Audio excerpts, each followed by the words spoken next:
Hello guys, this is family day ng Anita Romero Elementary School.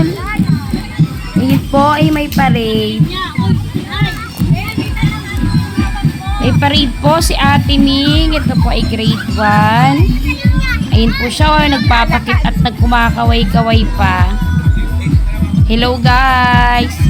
Ang ganda naman ng ate.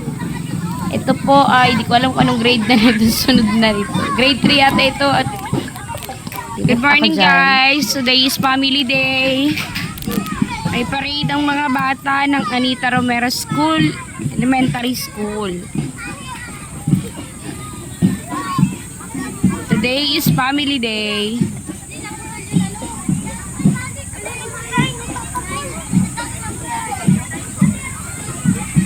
Ito ay grade 4.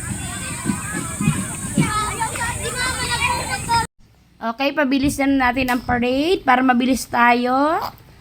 Medyo mainit na rin. Ito nga pala ang aking kuya na sinasabayan niya ang DLC. Pasayaw-sayaw pa sa kalisada habang nagwawali siya. Medyo malayo-layo na pala nalakad ng mga estudyante. Ang galing ng mga taga Moreno na DNC.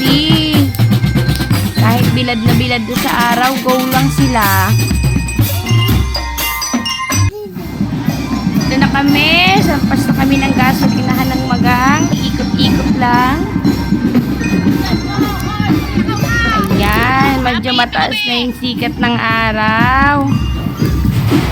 Sabi nung kaibigan ko, maglakad daw ako. Ayan na ulit ang grade 1. Aabangan natin si Ate Ming. Ayan na si Kuya Onyx. Nakisabay rin habang nagtatambol-tambol. Akala niya kasali siya sa DLC. Ayan na, nawala na sa linya ang bata. Ayaw magpahawa. May nakita siya, paturo-turo kasama ang kanyang papa. Tatambol-tambol pa rin siya. Akala niya kasali siya. Kasali din naman talaga siya kasi nakakulay blue siya. Ayan, medyo malayo-layo na rin ang nalakad nila. Yung sinabayan niya na ang kanyang ate. Lakad pa, lakad lang ng lakad.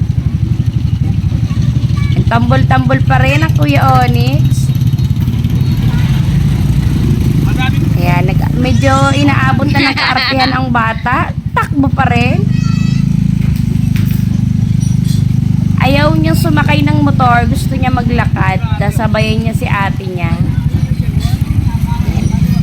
Parade po yan ang family day ng Anita B. Romero Elementary School.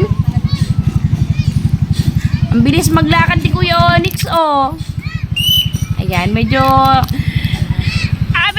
kinakatu yung video at si Onyx ginawa ng tambol yung ulo ng papa niya. Tuwan-tuwa pa rin ang bata.